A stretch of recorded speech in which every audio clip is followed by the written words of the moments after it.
ఇక ప్రపంచ దేశాల్లో, భారతదేశంలో ఉన్నటువంటి నా క్రైస్తవ సోదరమణులందరికీ కూడా నాకు నమస్సుమాంజలి. భారతీయులారా, ఈరోజు మీ ముందుకు రావడానికి ముఖ్యమైన ఉద్దేశం ఏంటంటే, అమ్మ తేజ గారి గురించి ఈ మధ్య ఒక కొత్త ఇన్సిడెంట్ జరగడం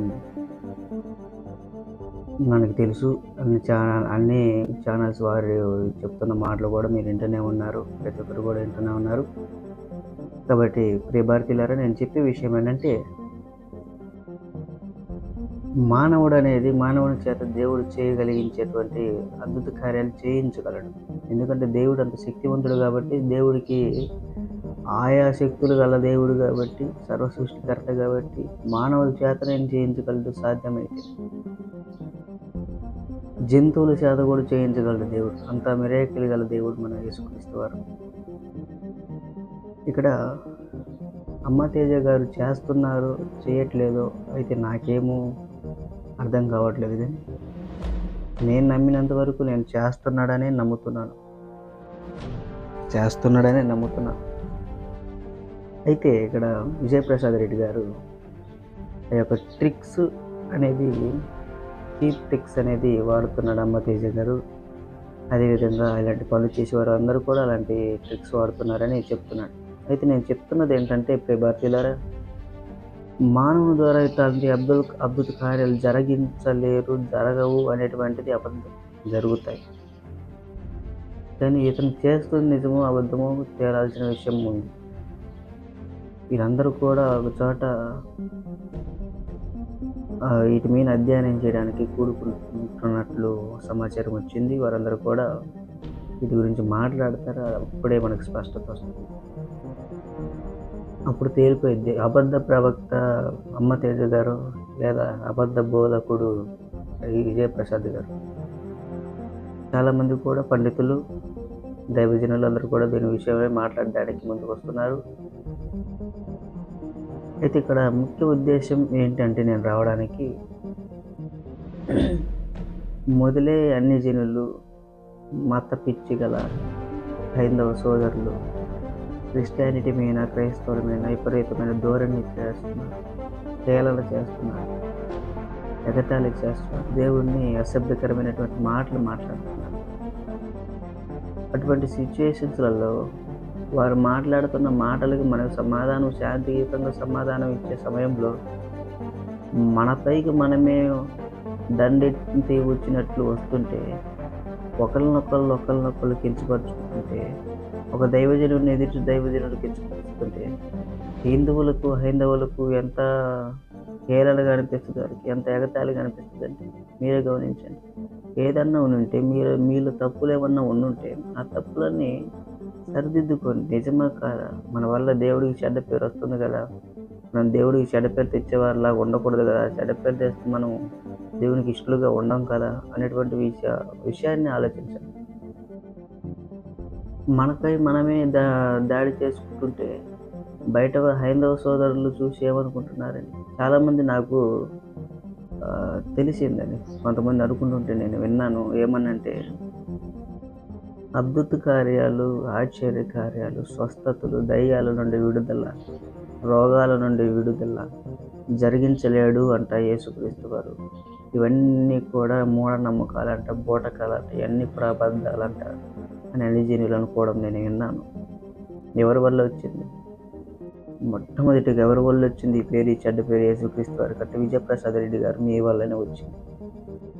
మీరు అతన్ని కించపరుస్తున్నాడే, అతను మీరు అబద్ధ బోధకుడని ప్రసంగిస్తున్నారేమో, ప్రసంగాలలో అతన్ని బయటికి లాగాలని చూస్తున్నారేమో, లేక అతను నిజంగా అబద్ధ బోధకుడు అయితే తనను మార్చాలని చూస్తున్నాడేమో. మార్చాలని చూస్తే ప్రైవేట్గా అంటే పర్సనల్గా మార్చండి. మీరు ఇలా చేస్తున్నారనేది తప్పండి, మీ వల్ల దేవుడికి చెడ్డ పేరు వస్తుందని మార్చండి.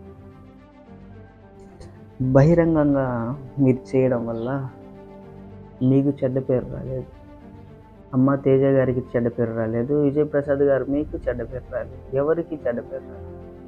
ఇక్కడ దేవుడికి చెడ్డ పేరు వచ్చింది. అన్ని జనులు ఇలా అనుకోవడం నేను విన్నాను. ఇప్పటి నుండి ఎన్నడూ లేని ట్రోల్స్, పాస్టర్స్ మీద ఎన్నడూ లేని ట్రోల్స్ మొదలుపెట్టారు వారం నుండి. విజయప్రసాద్ గారు, మీకు తెలివి ఉందో లేదో నాకైతే అర్థం కాదు. మీరు పెద్ద ప్రవ అంటే బోధకులు, ప్రసంగికులు, ప్రసిద్ధి చెందినటువంటి ప్రసంగికులు. మీకు అంతటి ఇంకిత జ్ఞానం లేకుండా ఇలా ప్రైవేట్‌గా, బహిరంగంగా ఇలా చేయడం వల్ల దేవుడికి ఎంత చెడ్డ పేరు వచ్చింది చూడండి మీరు. మీ వల్ల దేవుడికి ఎంత చెడ్డ పేరు రావడానికి మీరెంత పాత్ర పోషించారో చూడండి. ఏమండి, పర్సనల్‌గా కలిసి మీరు చేసేది తప్పు. ఒకవేళ మీరు చేసేది నిజమైతే నిరూపించు అని అడగలేకపోయారా పర్సనల్‌గా? 10 మందిలో బహిరంగంగా మీరు అడగడం వల్ల మీ ఇద్దరికి చెడ్డ పేరు రాలేదు. మీ ఇద్దరికి ఏమీ లేదు. ఏమీ లేనటువంటి దేవునికి ఆనాడు ఏ పాపం చేయనటువంటి దేవుడికి శిలువ వేసి మన కోసం ఎలా అయితే శిలువ వేశారో, ఇప్పుడు మన నిందలు, మన పాపాలకి దేవుడి మీద మళ్ళీ నిందలు వేస్తున్నాం మనం. అలాంటి పరిస్థితులు ఎందుకుంటారండి మీరు? మీరు సేవ చేస్తే సేవ చేయండి, లేకపోతే వదిలేసి కూలి పనులు చేసుకుంటండి. విజయప్రసాద్ రెడ్డి గారు, మీ వల్ల ఎంత చెడ్డ పేరు వచ్చింది. సమాజం ఏ విధంగా మాట్లాడుతున్నారు? చాలా హీనంగా మాట్లాడుతున్నారు సమాజం. దేవుడు దేనికి చేరగలంట? దేవుడు అద్భుత కార్యాలు, ఆశ్చర్య కార్యాలు చేయడంట. దేవుడు అనేవాడే లేడంట. ఆయన ఎంత హీనంగా మాట్లాడుతున్నారో మీకు తెలుస్తుందో తెలియట్లేదు. మిమ్మల్ని పిలిచి మీటింగ్స్కి వెళ్ళి మీరు మీటింగ్స్ చూసుకుని ఇంటికి వచ్చి మెలకుండా అన్నం తిని పడుకుంటున్నారేమో. బయట ఉన్న చిన్న చిన్న సేవకులకి ఆయన ప్రతి ఒక్క మాట వలన బాధ కలిగి ఏమనలేక, మిమ్మల్ని అనలేక, వీళ్ళు అనేవాళ్ళని అనలేక, ఏమనలేక కుళ్ళి కుషించిపోతున్నారండి. నా విన్నపం ఏంటంటే, త్వరగా మీరు సమావేశం పొంది వఫీర్ గారు, విజయప్రసాద్ రెడ్డి గారు, అమ్మతేజ గారు, ప్రవీణ్ కుమార్ గారు, నేను కూడా ఒక సమావేశం చెంది నిజమేంటో బయట పెట్టండి. హైందవ సోదరులకి బుద్ధి చెప్పేటువంటి విషయాన్ని మీరు బయట పెట్టండి. హైందవ సోదరులకి జుట్టు చేతికి అందించేటట్లు మీరు చేయమాకండి. నేను నిన్నటి రోజున గోపి సనాతన సేన అనే యూట్యూబ్ ఛానల్ లైవ్ పెడితే చూస్తున్నాను. రామసేతు విషయంలో వాళ్ళ గ్రంథాలు చదువుతుంటే రామసేతు 29 కిలోమీటర్లు, రామాయణంలో 100 యోజనాలు అనేది నిరూపించలేక తడబడిపోతున్నారు. అల్లా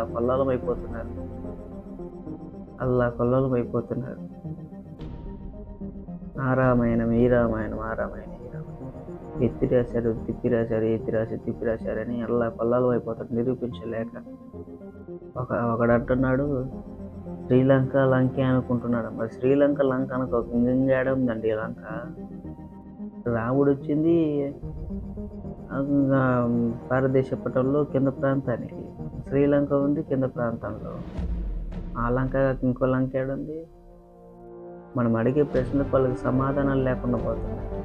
ఇలాంటి సిచ్యువేషన్లో మీరు జుట్టు అందించేటువంటి పరిస్థితికి తీసుకొచ్చారు వాళ్ళకి. ఎంత హీనంగా మాట్లాడుతున్నారంటే అంత హీనంగా మాట్లాడుతున్నారు. కరుణాకర్ సుగ్రగాడికి కొద్దిగా పాయింట్ దొరికింది అని అంటే వాడు పాయింట్ని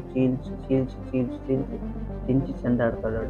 అబద్ధమైన మాటలు మాట్లాడేవాడని మనందరికీ తెలుసు కరుణాకర్. వాడికి ఇలాంటి పాయింట్స్ దొరికితే వాడు ఇంకా రెచ్చిపోతుంటాడు. కాబట్టి ప్రియ భారతీయులారా, అదేవిధంగా విజయప్రసాద్ రెడ్డి గారికి నా యొక్క చిన్న మనవి, అమ్మతేజ గారికి నాకు చిన్న మనవి, మీరు నిజమైన సేవ చేస్తున్నట్లయితే రేపు మీరు సమావేశం పొంది నిజమైనటువంటి ప్రకటనను బయటికి పంపించాలని మీ అందరికీ మనస్ఫూర్తిగా ధన్యవాదాలు తెలియజేస్తున్నాను. హైందవ సోదరులు, హిందువులు అందరూ కూడా ఏ విధంగా మాట్లాడుకుంటున్నారు, ఏ విధంగా అనుకుంటున్నారు, వారి యొక్క ఆలోచనని, విధానాన్ని కూడా మీరందరూ మీ ప్రకటన ద్వారా మార్చాలని మీ అందరికీ మనవి చేస్తూ తెలియజేస్తున్నాను.